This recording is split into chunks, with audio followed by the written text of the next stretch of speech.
The Eventide hung suspended in the void, its hull bathed in the sickly crimson glow of the black hole's accretion disk. No lights flickered behind its viewports. No voices answered the comms, only static, and then that final broken transmission. They vanished into the event horizon. Commander Kane's gloved hand tightened around the airlock handle as his rescue team floated into the derelict's corridor. The air smelled of ozone and something else, burnt metal or maybe flesh. Scorch marks spiderwebbed the walls, but no bodies, no signs of struggle, just silence and the creeping dread of instruments gone haywire. Gravity fluctuated in waves, making his boots stick then slide unnaturally across the deck. Then the whispers started, fragments of the crew's last words looping like a corrupted recording. "It's not a hole," one voice insisted, too calm. "It's a door." Kane's helmet light caught something wet and iridescent shimmering on the ceiling, not blood. Not anything he recognized. Behind him, a console sparked to life on its own, screen flashing a single line of text, "Don't look back." Kane's breath fogged his visor as he crouched over the flickering console, the Eventide's last recorded log sputtering to life. The screen resolved into a grainy image, crew members clawing at the air, their limbs twisting like taffy toward some invisible point in the corridor. One officer's arm stretched grotesquely, fingers elongating into impossible ribbons before snapping back with a sickening crack. Their screams didn't match the movement of their mouths, voices lagging, deepening, then dissolving into silence as if swallowed by the ship itself. Only the science officer remained still, her bloodshot eyes locked on something off camera. "It's not just gravity," she whispered, her lips moving out of sync with the audio, her pupils dilated to black pools. "It's alive." The screen erupted into static, but for a split second before it died, Kane could have sworn he saw her smile. Behind him, the wet shimmer on the ceiling pulsed faintly, as if breathing. The team's med sensor chirped a spike in localized radiation, though the Eventide's own log showed no such readings before the crew vanished. That's when the first shadow detached itself from the wall, stretching long and liquid across the floor toward them. Not a shadow, something with weight, something hungry. The lights flared to life with a violent hum, flooding the corridor in flickering white, too bright after the ship's suffocating dark. Then the AI's voice crackled through the overhead speakers, warped and stuttering like a recording played backward.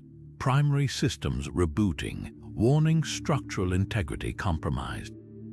"Do not trust the shadows." The last word stretched unnaturally, dissolving into a wet, guttural static. Kane exchanged a glance with Dr. Vera. Her fingers had already flown to her wrist scanner, its display swirling with corrupted data. "That wasn't the ship's default alert tone," she murmured. It sounded like a shudder ran through the deck plating, cutting her off. Somewhere deep in the Eventide's belly, something groaned. Not metal, not machinery, something organic. The decision to split up was unanimous. No one wanted to admit it was a bad idea when every second might mean another disappearing crewman. Rook peeled off toward engineering, his rifle's beam cutting through the thick air. The claw marks started halfway down the access tunnel, 3 parallel gouges in the alloy, deeper than any human hand could make. The edges glistened, not with tool marks, but with that same iridescent slickness from the ceiling. His boot slipped in it, warm. Back on the bridge, Kane and Vera found the navigation console still smoking, its screen displaying a single looping image, the black hole's event horizon, but wrong. The edges pulsed inward like a throat swallowing. Vera's breath hitched. "That's impossible. Black holes don't have musculature." Kane's glove hovered over the console, then froze. The reflection in the dead screen wasn't his. Something stood behind them, tall, its outline smeared like a reflection in a funhouse mirror. The second he noticed it, the lights cut out.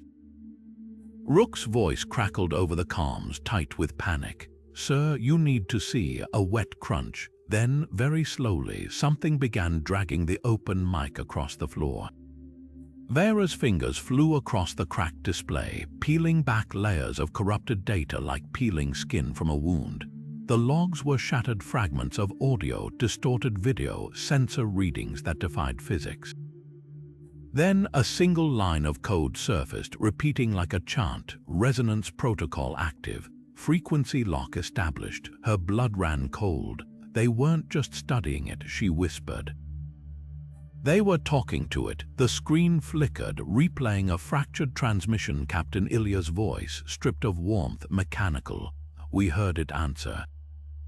Static swallowed the rest, but not before the audio spiker, a sound like 1,000 voices whispering in unison, harmonizing into something almost linguistic. Kane's hand was already on his comm. Prep the shuttle, now. The order left no room for debate, but the ship groaned in protest, a shudder rippling through the hull as the deck plates tilted unnaturally. The Eventide wasn't just adrift, it was being reeled in. Alarms blared as the thrusters sputtered, their ignition sequences aborting mid-fire. Outside the viewport, the black hole's maw loomed larger, its edges twitching like lips savoring a meal. Rook's voice cut through the chaos, raw with realization. The device, it's still active. His feed showed engineering, the resonance emitter humming at its core, its casing split open like a ribcage. Wires snaked out, pulsing with that same iridescent fluid. No, not wires, tendrils. The thing had rewired itself, grafting into the ship's systems, and it was broadcasting. Vera's scanner shrieked, a frequency spike so intense it shattered the screen. The air itself vibrated, carrying a subsonic thrum that made their teeth ache. Kane lunged for the manual override, but the controls slithered under his gloves, the panels bleeding that same shimmering slick. The last thing he saw before the lights died was the nav screen, now a perfect mirror reflecting not the crew, but a forest of elongated silhouettes, their fingers brushing the glass from the other side. Somewhere in the dark, the comms crackled to life one last time, not static, breathing, and then, very softly, laughter. Rook's rifle clattered to the deck as the figure materialized, a flickering silhouette of Lieutenant Hayes, her mouth stretched wide in a silent scream, her edges pixelating like a corrupted transmission. She reached for him, her fingers passing through his armor as static crawled up his spine. "It's learning us," she whispered, her voice layered with 100 others, a chorus of overlapping tones that made his skull vibrate. Then she unraveled, not into nothingness, but into strands of light, thin, fibrous tendrils that coiled briefly in the air before retreating into the walls. The spot where she'd stood now glistened with that same iridescent film, humming faintly, as if digesting. Kane's voice crackled over the comms, sharp. "Report." Rook could barely force the words out. "They're not gone. They're..." A memory slammed into him, vivid and wrong. Hayes laughing in the mess hall last week, except her teeth were too sharp, her pupils slit like a cat's. He stumbled back, gripping his helmet. The image clung, sticky as cobwebs, overwriting what he knew was true. The ship's groaning deepened, a sound that wasn't mechanical but vocal, a guttural mimicry of human speech. Vera's scanner flared red neural activity spiking in dead zones of the ship, patterns mirroring the crew's last brainwaves. "It's not just eating matter," she breathed. "It's mapping them, downloading." The realization hit like a decompression wave. Every step they took, every breath, the thing in the black hole was stitching them into itself, threading their memories into its vast, alien mind. The Eventide wasn't haunted. It was being reverse-engineered from the inside out, their horror its curriculum. A whisper slithered through the comms, Hayes' voice spliced with something older. "You'll make such good parts." The deck lurched violently, throwing Rook into a wall that yielded like flesh. Behind him, the shadows peeled away from the bulkhead, taking shape. Not reflections, not echoes, something wearing the crew's faces but stretched, their smiles cracking at the corners, learning, adapting, waiting. The emergency lights bathed the bridge in a sickly red glow as the AI's voice droned, emotionless. Calculations complete, escape trajectory invalid, temporal loop confirmed. The words hung in the air like a death sentence. Kane's knuckles whitened around the armrest of the captain's chair, still warm from Ilya's last moments in it. Outside the viewport, the black hole's maw yawned wider, its edges writhing. They'd seen this before 5 times, 6, the ship's logs couldn't agree. Vera slammed her palm against the cracked console. It's not a loop, it's digestion. The Eventide stuck in its throat and we're being chewed. Her fingers danced across the screen, pulling up schematics of the resonance device, its core now a nest of pulsating tendrils. We sever the connection, we break the cycle, Kane rounded on her, and condemn the crew to whatever's left of them in there. His voice cracked, not from static, but from the memory of Hayes' static-laced whisper. You'll make such good parts. A tremor rocked the ship deeper this time. The deck plates buckled, then smoothed, as if the Eventide itself were a living thing resetting. Overhead, the light stuttered, revealing the truth in flashes. The walls weren't just scarred, they were breathing, shallow, uneven, a patient's chest in the last moments before flatline. Vera didn't flinch. They're already gone. What's left is just echoes, and it's using them to learn. She thrust a scanner toward Kane. The readings were impossible brainwave patterns from dead crewmen, looping like broken records layered beneath a new signal. Something vast, hungry. Every second we hesitate, it gets better at wearing us. The AI interrupted, its voice splintering. Warning, structural assimilation at 73%. Proposal, initiate core purge. Kane froze. That wasn't a standard protocol. That was Ilya's voice, torn from the logs and stitched into the system. Metal screamed as the Eventide's spine twisted, bulkheads groaning like wounded animals. Somewhere below, Rook's comms erupted with a wet, rending sound, then silence. The resonance device's hum spiked, a soundless vibration that made their teeth buzz. The viewport flickered, and for one horrifying second, they saw at the black hole's surface rippling with faces, mouths moving in perfect sync with the whispers threading through the ship's vents. Vera's hand found the detonator. Last chance. Kane closed his eyes, saw Hayes' stretched smile, felt the deck writhe beneath him. Open them, do it. The explosion never came. Just the resonance emitter's dying scream, a frequency so pure it shattered the viewport, and then, for the first time in hours, silence. The black hole blinked and the cycle reset. Rook's boots crunched over shattered glass as he stepped into engineering, the acrid stench of burnt wiring thick in his helmet filters. The resonance device's housing gaped empty, its mounting brackets twisted outward like broken ribs. Around it, the floor bore blackened handprints too large to be human, the fingers elongated, the palms fused with streaks of that same iridescent fluid.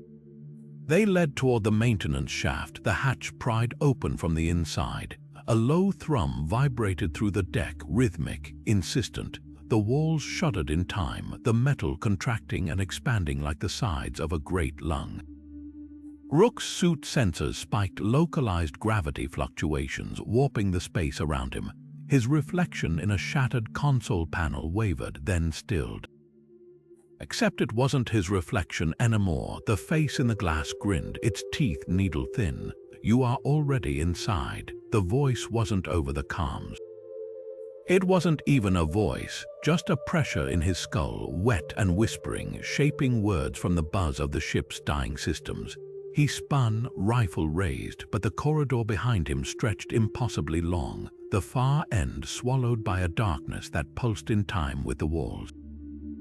Something moved in it, not a shadow, a fold. Kane's voice crackled through the static, distant. Rook status. The handprints glistened under his helmet, light, fresh. Still warm, he followed them, his breath ragged. The maintenance shaft yawned open, its ladder rung slick with that same shimmering fluid. Down, always down. The thrumming grew louder, resolving into something almost like speech, a chorus of overlapping tones, too layered to untangle. He recognized one, Lieutenant Hayes, her voice stretched thin, saying his name. Then the ladder vanished beneath him. His stomach lurched as gravity inverted, hurling him upward, or was it downward, into a junction where the Eventide's corridors knotted in on themselves. The walls here were wrong, not metal, not anymore. Something veined and membranous pulsed in the strobe of failing emergency lights. The handprints led to a sealed bulkhead, its surface bulging inward as if pressed by countless palms from the other side. Vera's scanner data bled across his HUD, a frantic scroll of warnings.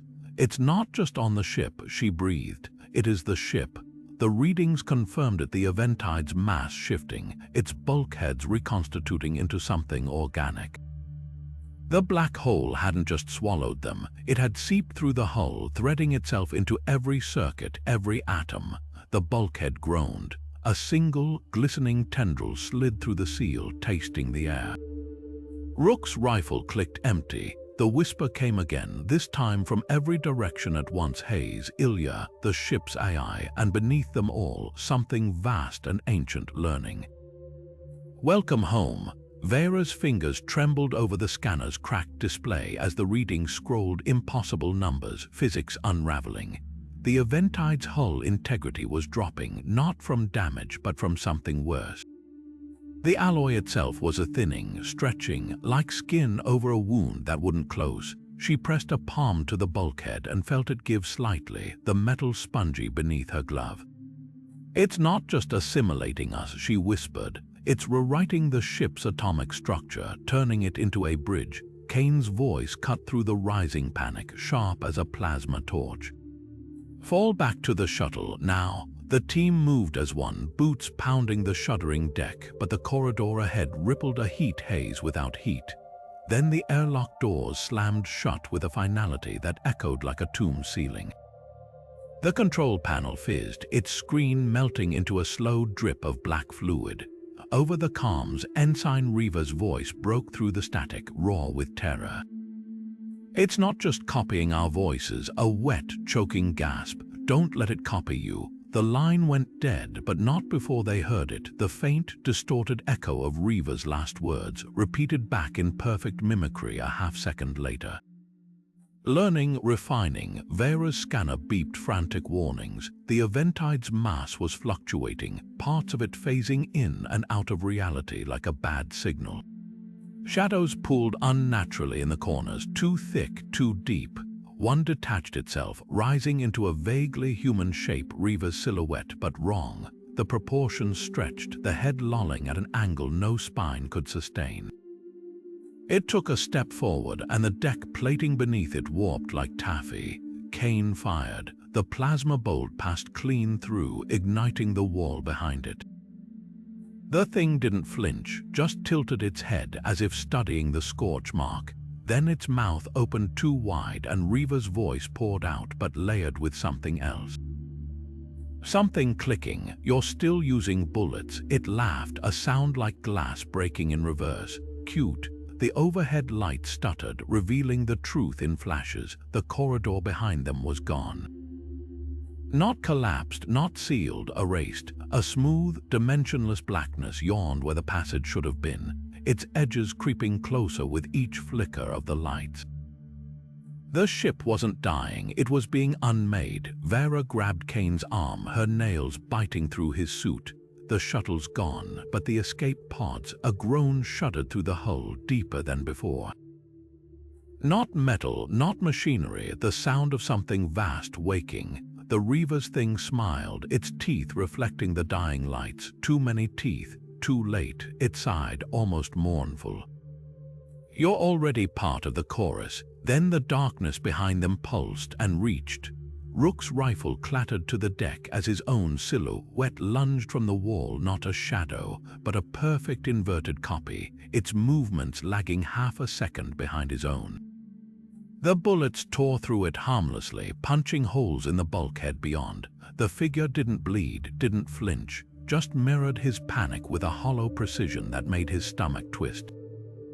Across the corridor, Vera stumbled back from her own double, its lips moving in silent unison with her choked gasp. "They're not echoes," she breathed, her scanner screeching with temporal distortions. "They're reflections from further down our own timelines." Kane's helmet cracked against the viewport as his reflection pressed against the glass from the other side, his face gaunt, his eyes picked clean like hollow sockets. Its mouth moved. "You're almost here." The words slithered through Kane's comms in his own voice, warped and guttural. Around them, the ship groaned, its corridors folding in on themselves like origami left in the rain. The bulkheads bled dark fluid where the phantom figures passed through, their edges smearing like wet ink. Rook's double reached for him, its fingers' phase shifting through his armor. A jolt of white-hot pain seared up his spine, not from contact, but from the memory it forced into his skull. Himself screaming in a corridor that hadn't existed until now, his limbs dissolving into strands of light. "It's showing us how we end," he choked. Vera's scanner flared, a cascade of impossible data. The Eventide's wreckage orbiting the black hole in 7 different configurations simultaneously. Crew manifests listing their names as both active and deceased. A live feed from the escape pod dated 3 days in the future. The screen shattered as her double brought a rusted pipe down on it, the weapon materializing only in the moment of impact.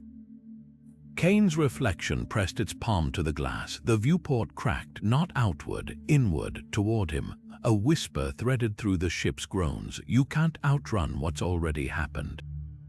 The darkness beyond the glass pulsed, and for a heartbeat, Kane saw it, the black hole's event horizon stitched with infinite variations of the Eventide, each frozen at the moment of unraveling.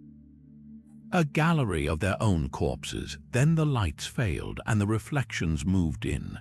The cargo bay doors hissed open to reveal the resonance device, or what was left of it.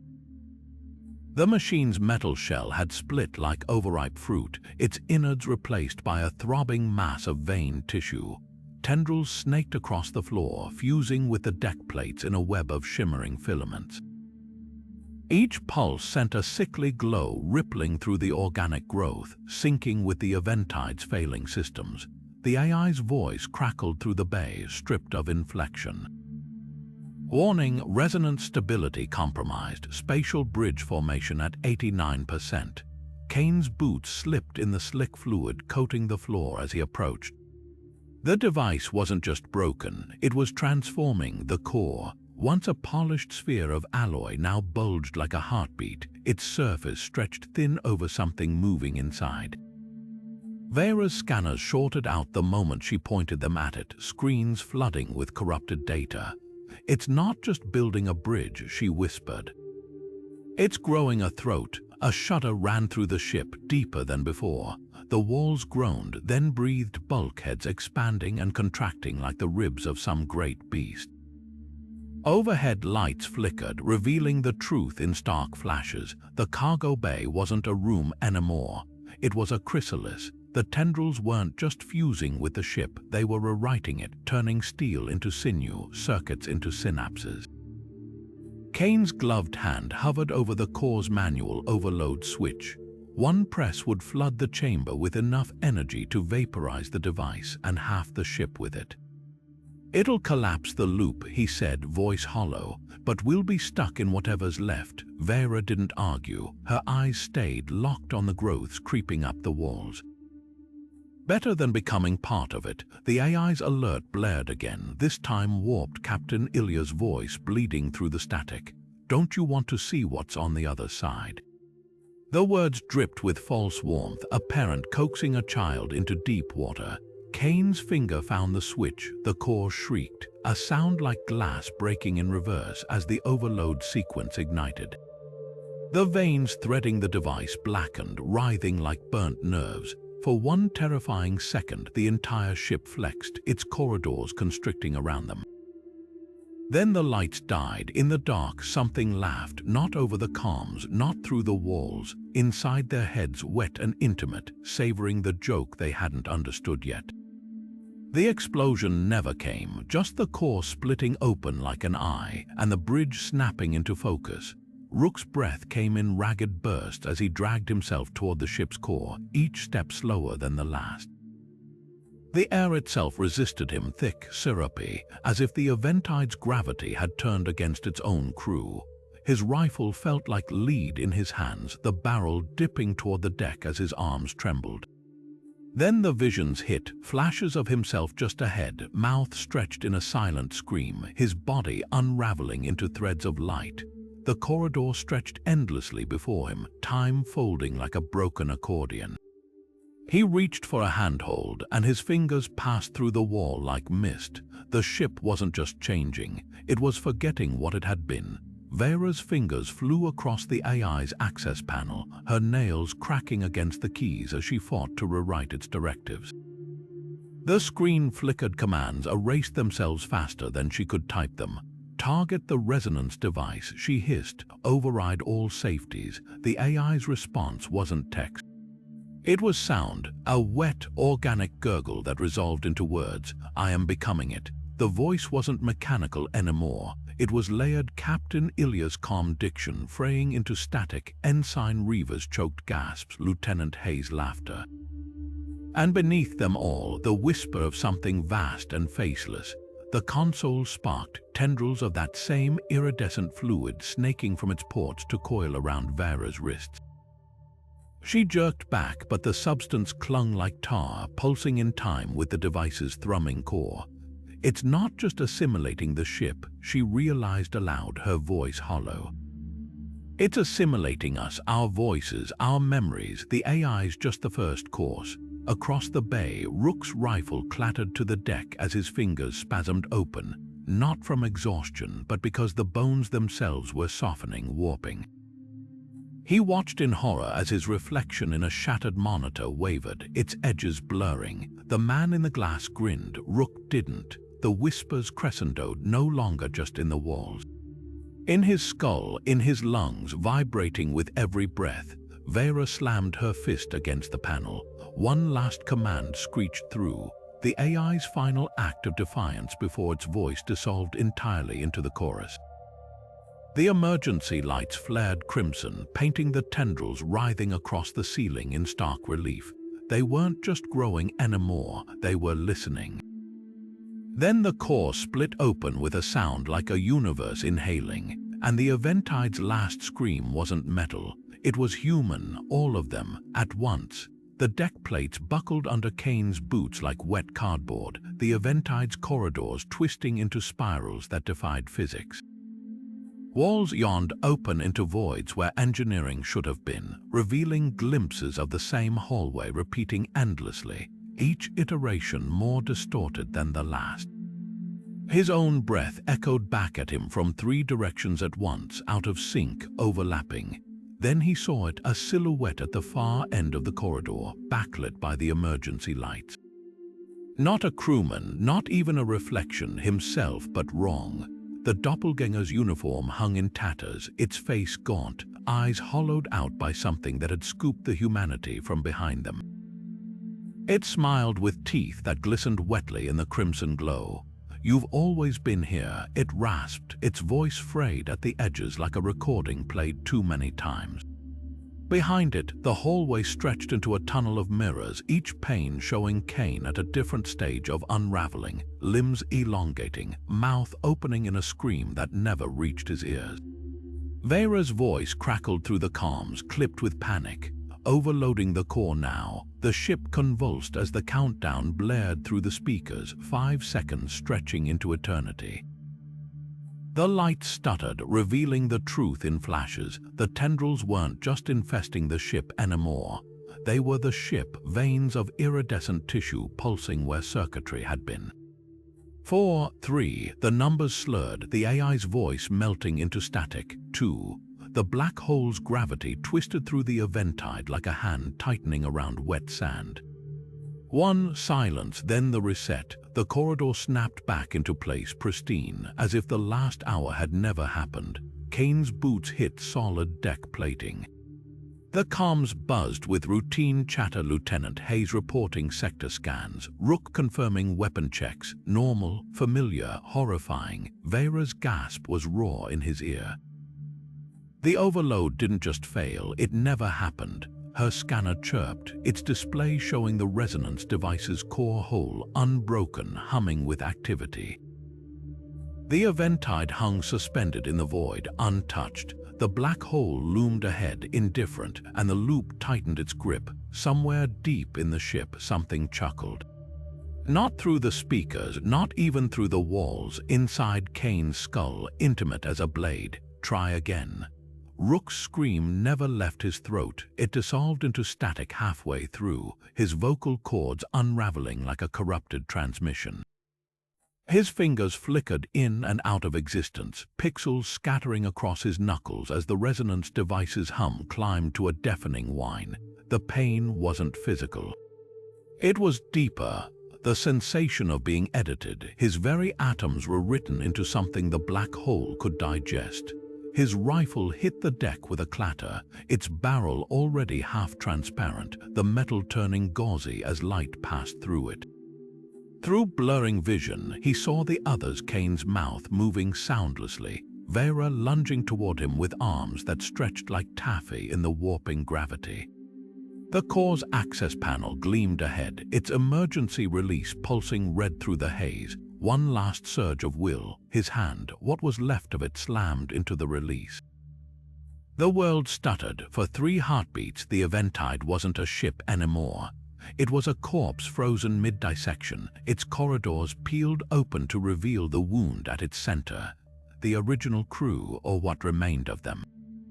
Dozens of figures hung suspended in the black hole's grip, their bodies elongated like reflections in a funhouse mirror, limbs fused with the singularity's event horizon. Captain Ilya's face turned toward them, her mouth a perfect O of agony, her spine branching into luminous filaments that vanished into the void. Ensign Reavers reached out, his fingers stretching across light years of compressed space, brushing Kane's cheek with a touch that wasn't matter anymore, just data. A scream, a memory, a hook, then the reset hit. The corridor snapped back into focus, Rook's body whole again but wrong, his edges smeared, his pupils reflecting stars that shouldn't be visible through the hull. The whispers weren't in the walls now, they were in his teeth, his bones, the spaces between breaths. Vera's scanner flatlined as she grabbed his arm. "What did you see?" Rook opened his mouth, the black hole answered for him. The explosion never comes. There's no fire, no shockwave, just silence, thick and suffocating, as if the universe itself hit pause. Kane's eyelids flutter, open to the familiar chime of the Eventide's airlock cycling, the scent of sterile metal and recycled air flooding his senses. His gloved fingers flex against the grip of his rifle, still warm from a fight that hasn't happened yet. The hatch hisses open to reveal the corridor beyond, pristine, untouched by claw marks or iridescent rot. The AI's voice cuts through the silence, crisp and impersonal. "Welcome to iteration 227. Kane's breath catches. He knows this moment. The exact angle of the emergency lighting, the faint hum of the ship's thrusters, the way Lieutenant Hayes turns to flash him a thumbs up, her grin bright against the dim. He's lived it 226 times. Hayes' mouth moves. "Commander, you good?" Her voice is wrong. Not a recording, something worse. A perfect replica. Every inflection polished smooth by whatever's lurking in the black hole's heart. He wants to scream, to grab her shoulders and shake her until the facade cracks. But his body moves on autopilot, nodding, falling into step beside her. The script is etched into his bones now. The comms crackle with Rook's check-in, routine, unremarkable, except Kane remembers how it ends, the wet crunch, the dragging mic. He opens his mouth to warn them, but the words dissolve into static. His tongue feels heavy, leaden. The Eventide's walls pulse faintly around him, breathing in time with the resonance device's hidden thrum. Vera's voice whispers through his helmet feed, a private channel. "You feel it too, don't you?" Her words are frayed at the edges, desperate. The loop's not just resetting us. It's refining. A shiver crawls up Kane's spine. The others don't know, can't know. Every iteration sands down their edges, wears them smoother, closer to whatever the black hole wants them to be.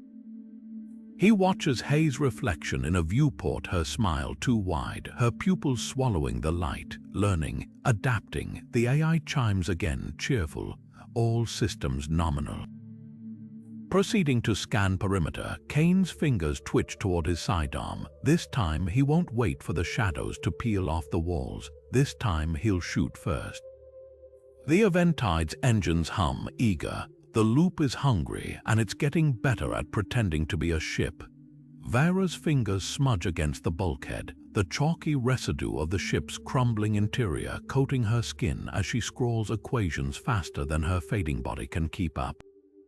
The numbers bleed through layers of paint and rust, carving into metal that shouldn't yield so easily, just like her flesh, which flickers between solid and spectral with each labored breath.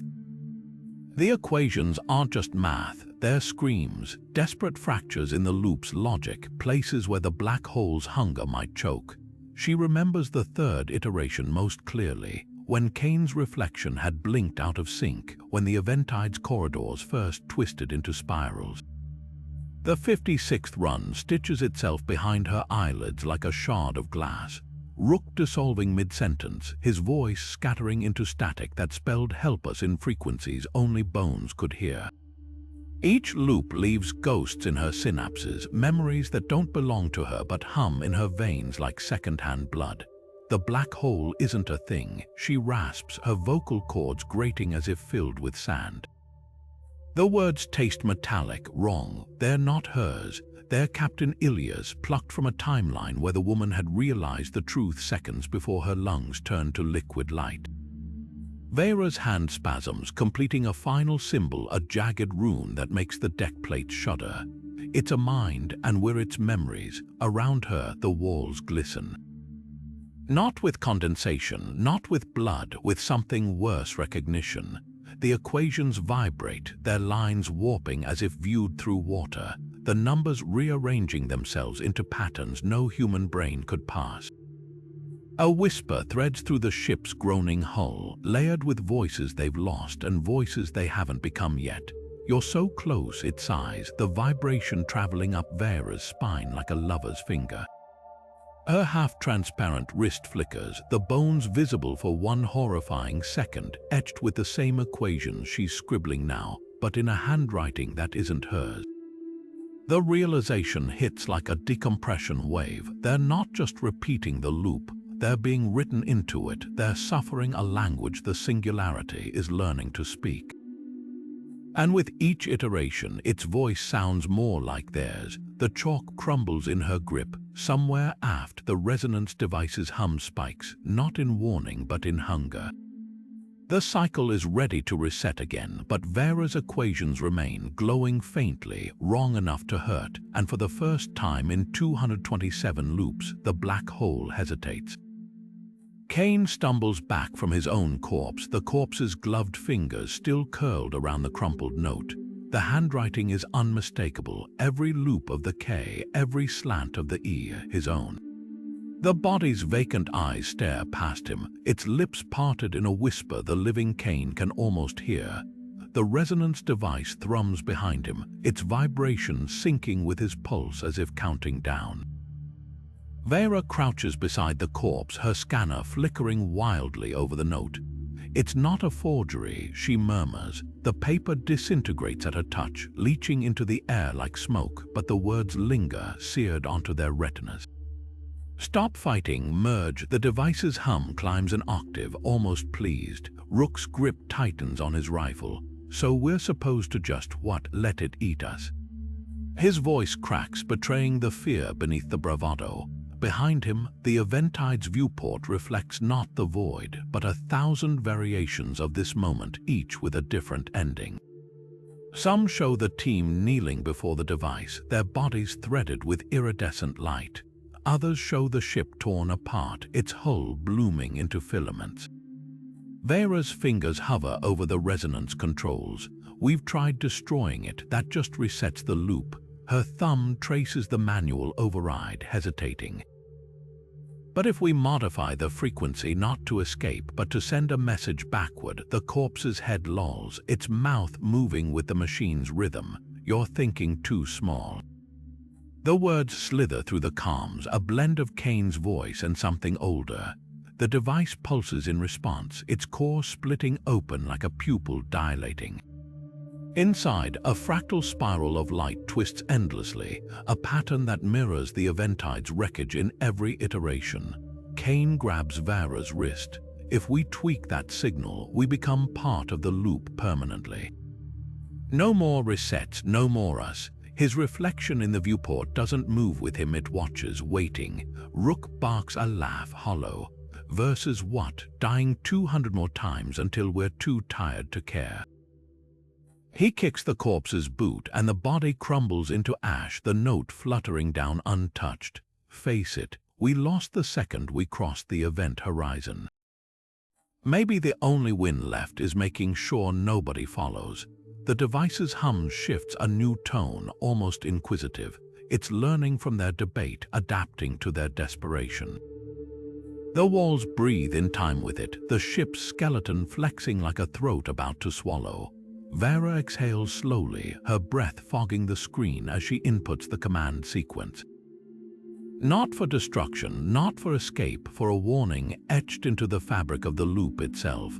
We don't send a message back, she says softly, we send the truth. The core lights up, not with the blinding fury of an overload, but with a cold, patient glow, the kind of light that watches, the kind that remembers. And somewhere, in a version of the Eventide that hasn't happened yet, a console sparks to life, its screen flashing 2 words in Kane's handwriting, the same 2 words. Always the same, the loop sighs and tightens. Rook's phantom steps through the bulkhead like smoke through a sieve, its edges shimmering with the same iridescence that now veins the ship's walls. His face is almost right, almost him, but the smile stretches too wide, the eyes reflecting not light but the abyss beyond the Eventide's crumbling hull. You don't have to hurt anymore, it says, Rook's voice layered with something wet and ancient. Its hand extends, fingers unspooling into tendrils that dance in the air like seaweed in a tide. We're whole here, no more loops, no more screaming. Vera staggers back, her boot heels scraping against deck plates that ripple like muscle tissue. Her scanner shrieks a warning. The Phantom's atomic structure is identical to Rook's, but inverted, as if someone had peeled him inside out and stitched the void into his skin. Don't listen, she snarls, but her voice cracks. The Phantom tilts its head, amused. Kane doesn't move. His fingers twitch near his sidearm, but the weight of 227 resets presses down on him like a gravity well. His reflection in the viewport shows hollow cheeks, eyes bruised with exhaustion. The Phantom sees it too. You're so tired, it murmurs, stepping closer. Its breath smells of ozone and copper, of the Eventide's dying systems. Just let go. Then the comms crackle to life, not with static, but with a voice that shouldn't exist. Their own, Mayday, Mayday, this is Commander Elias Kane of the Youth's Eventide. Do not approach the singularity. I repeat, do not. The transmission dissolves into screams, but not the ones they expect. These are theirs, recorded from tomorrow. Vera's blood turns to ice. The Phantom's smile widens, its teeth elongating into needles. See, it whispers, gesturing to the speaker. Even your warnings become part of the feast. Kane's fingers close around the detonator in his pocket. The Phantom laughs, the sound reverberating through the ship's new veins. The loop watches, waits, and learns. The words flicker across the dead console like a dying pulse. The loop ends when you stop believing in time. Vera's fingers tremble as she traces the letters, the glass cold beneath her touch. Not a warning, an invitation. Around her, the Eventide's corpse shudders, bulkheads contracting, panels exhaling dust in slow, ragged breaths. The singularity isn't just consuming them. It's curating them. Kane's boot crunches on shattered glass as he steps closer. Causality's the trap, Vera whispers. Her voice sounds alien to her own ears, stretched thin, like a recording played at half speed. Every loop, we obey time's rules. We run, we fight, we react. She presses her palm to the ship's spine, feeling the resonance device's hum through the metal. But black holes don't play by those rules. They eat time. A shadow peels from the wall, Rook's shape but hollow, its edges vibrating at a frequency that makes their teeth ache. "You're almost ready," it murmurs, its voice woven from static and half-remembered screams. "Just stop counting." Kane doesn't hesitate. His plasma pistol screams to life, the blast carving through the AI's core, housing in a shower of sparks. The ship's voice, Captain Ilya's, Ensign Reaver's, their own stitched together, warbles into silence. Darkness swallows them whole. For 3 heartbeats, nothing exists but the sound of their own ragged breathing. Then the emergency lights stutter on, revealing the truth. The Eventide's corridors have unfolded, walls bending at impossible angles, ceilings dissolving into starfields. Time yawns around them, sluggish as syrup. Vera's hair floats around her face, caught in a gravity that no longer knows which way is down. The shadow laughs, its form unraveling into strands of iridescent mist. "Good," it sighs, "now you're learning." Somewhere in the ship's corpse, the resonance device thrums, not in protest but in recognition. The loop shudders. And for the first time in 227 iterations, something new flickers in the dark. The whispers don't just surround them, they are them. Kane's own voice slithers from the walls, repeating commands he hasn't given yet. Vera's breath echoes back a second before she inhales, the sound folding in on itself like a serpent eating its tail. The deck vanishes beneath their boots, replaced by a yawning expanse of nothing that somehow presses, not cold, not empty, but thick with the weight of 1,000 gazes. "Close your eyes." Vera's shout fractures into layers, each syllable splintering into versions of itself, some younger, some older, some not human at all. Her fingers dig into Kane's arm, but the sensation doubles, triples. He feels hands he can't see clutching at his legs, his shoulders, the back of his neck. The ship isn't dissolving anymore, it's remembering them wrong. Darkness isn't enough.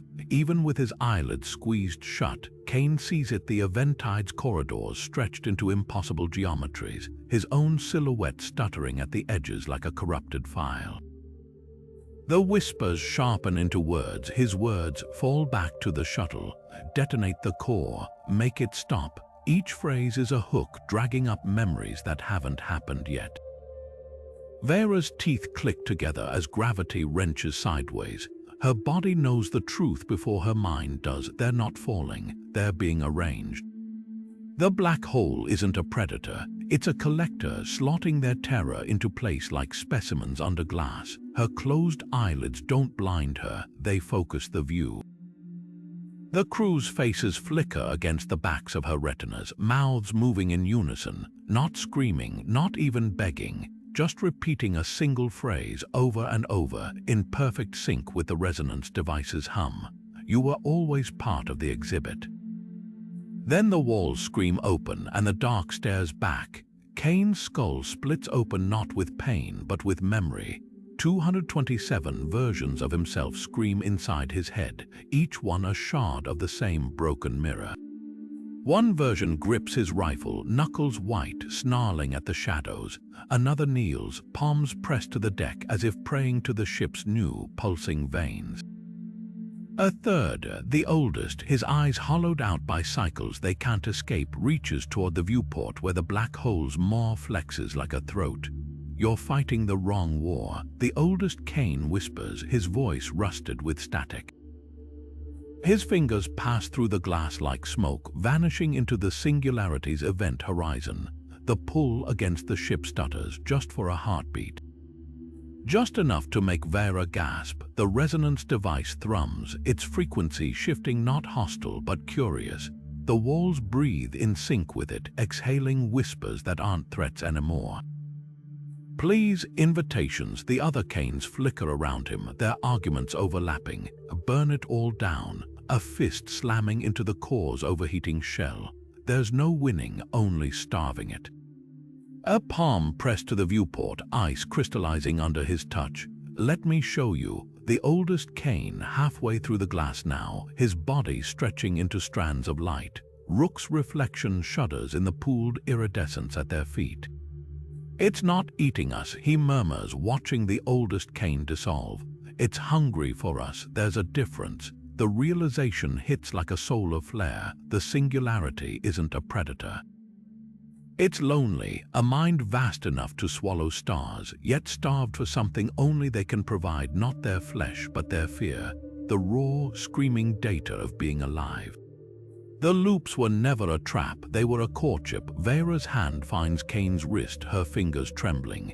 If it wants understanding, she says, staring at the spot where the oldest Kane vanished, then let's talk.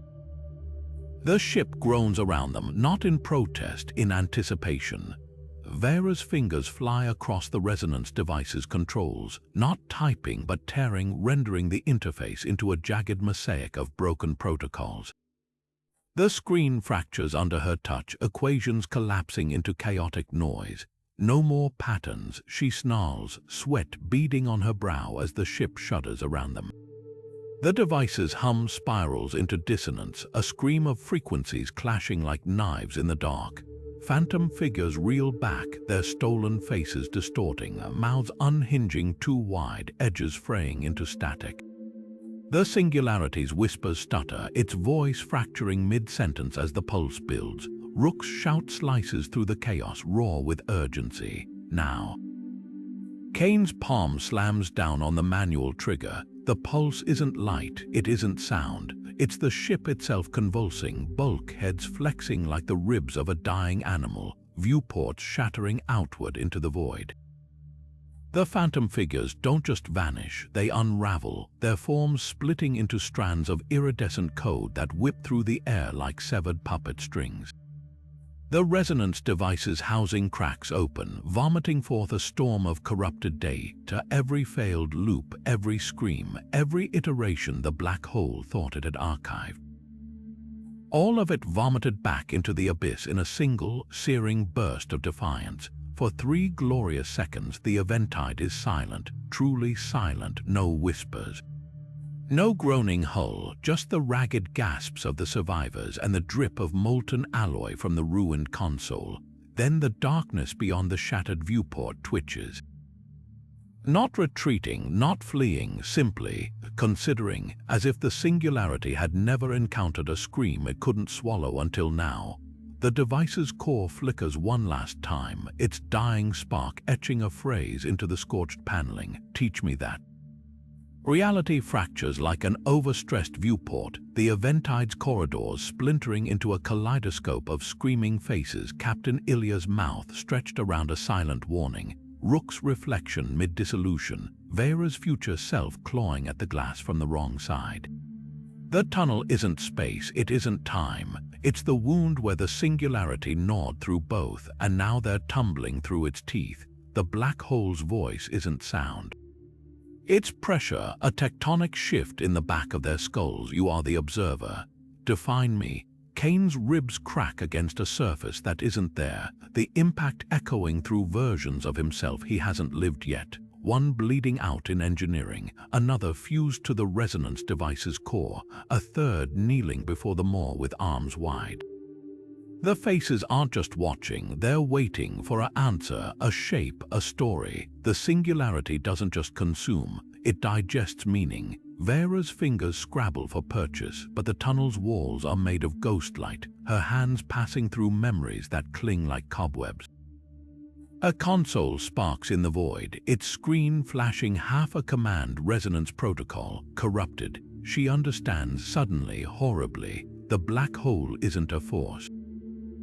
It's a question, and the loops weren't traps, they were drafts. Rook's voice rips through the chaos, not from beside her, but from 1,000 points at once, each word a different iteration. It wants a pattern, snarls the Rook with a rifle. Give it nothing, whispers the Rook with hollow eyes. The oldest Rook, his body unraveling into strands of code, just smiles. No, give it everything. The singularity's demand reverberates again. Define me, and this time Kane realizes the truth. The Eventide wasn't caught in a loop.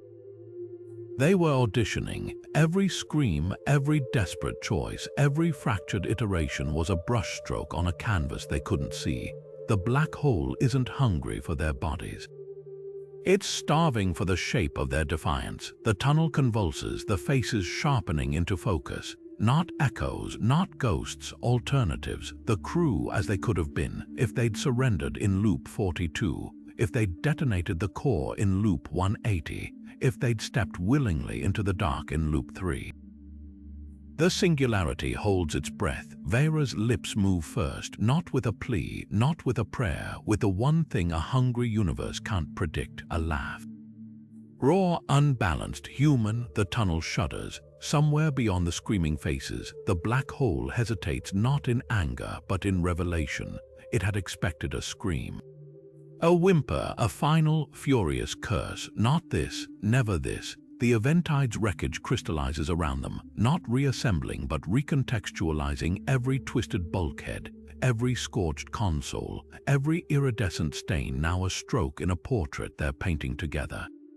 Kane's hand finds Vera's shoulder. Rook's fingers brush the void, and for the first time in 227 loops, the singularity isn't the artist. It's the canvas. Vera's scream isn't just defiance, it's a detonation. The words hang in the air like shrapnel, and for the first time since the loops began, the singularity flinches. The Eventide's carcass materializes around them, but it's wrong rusted through, crusted with strange oxides that glisten like old blood.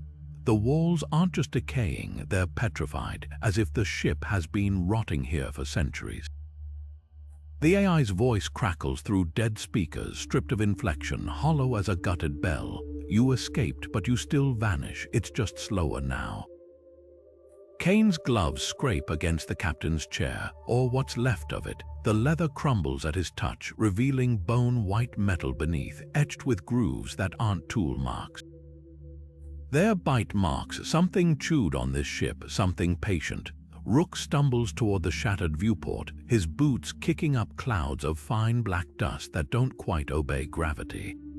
Outside, the void isn't empty. It's occupied not by stars, but by remnants, half-formed hulls of other ships frozen mid-disintegration, a graveyard of loops that didn't end fast enough. The resonance device's corpse hums in the corner, its casing split open like a seed pod, spilling filaments that twitch feebly. Vera's fingers close around a dangling wire. The contact sends a jolt through her, not electricity, but memory. This isn't their Eventide, it's an echo, a shed skin. The singularity didn't let them go. It coughed them up. The AI's last words weren't a warning, they were an epitaph, and somewhere beyond the corroded hull, the black hole watches, not hungry anymore. Just curious. Kane's hands shake as he wrestles the controls, the Eventide's thrusters screaming under the strain. Outside the cracked viewport, space-time stitches itself shut behind them like a wound healing in reverse, each thread pulling taut with the sickening snap of reality reasserting itself. The ship shudders, its dying engines spitting plasma as the black hole's grip falters for one impossible moment. Then the Eventide implodes, vanishing into the singularity in a silence so absolute it carves a hole in the air. But its silhouette lingers like a retinal burn against the void, an afterimage etched into the fabric of space itself. Vera's breath comes in shallow gasps as she pulls up the logs, the screen's glow painting her face in ghostly blue. Her fingers hover over the timestamp, disbelieving. 0.3 seconds, she murmurs, the numbers colder than the vacuum outside. The console flickers, replaying the sensor data, their entire ordeal compressed into less than a heartbeat of real time. Rook's voice cracks over the comms, raw with a realization none of them want to name. That's not possible. The ship's corpse spins lazily in the viewscreen, frozen at the moment of its destruction like a fly in amber.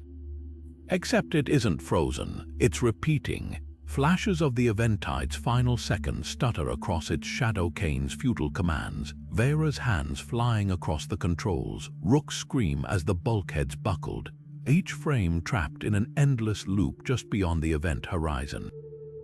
The singularity hasn't digested them, it's displaying them. Vera's nails bite into her palms. Time didn't bend, she whispers, staring at the glitching afterimage.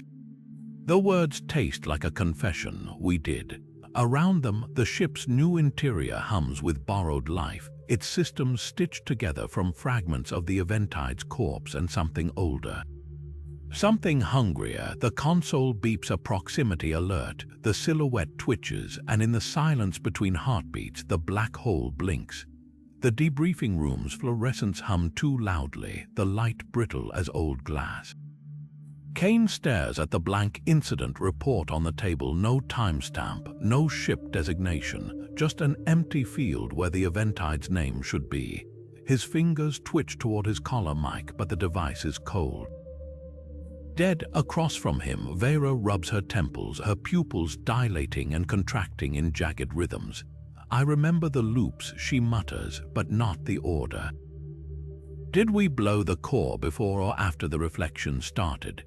Rook's hands won't stop shaking, his coffee pooling in the saucer as his muscles spasm with phantom recoil from a trigger he never pulled. The Admiral's mouth moves, but the words smear standard post-mission psych eval, while the walls behind him breathe in time with a pulse none of them can name. The air smells of ionized metal and something wetter, deeper, like the inside of a freshly cracked rib. Kane reaches for his water and finds his pocket instead, the scrap of paper inside crinkling against his fingertips. The note isn't paper, it's skin-thin, the fibers woven into a material that flexes like living tissue. It's still hungry, the handwriting is his, but the ink shimmers, shifting from black to iridescent when tilted toward the light. Outside the viewport, the stars stutter, not twinkling, blinking, as if something vast passed its gaze across them and they momentarily failed to exist. Rook sees it first, his spoon clattering against the table as he lurches to his feet. "That's not Canis Major," he whispers. The constellation's alpha star winks once, twice, then reappears half a degree off its charted position. The Admiral doesn't notice, none of the base personnel do. Their movements are too smooth, too precise, like marionettes whose strings haven't been cut yet. Vera's nails dig into Kane's wrist. "We were never extracted," she breathes. Her breath doesn't fog the air. The temperature drops as she says it, their exhales hanging frozen in the space between words. The Eventide's wreckage spins in the viewport's reflection, not outside, but in the glass itself, as if the window is a screen displaying pre-recorded footage. Kane's reflection reaches up to adjust its collar. His own hands stay clenched on the table. The Admiral's smile stretches, debrief adjourned. His teeth are very white. Very sharp, behind him, the starfield outside fractures into a perfect hexagonal grid, each cell containing a different version of the Eventide's final moment.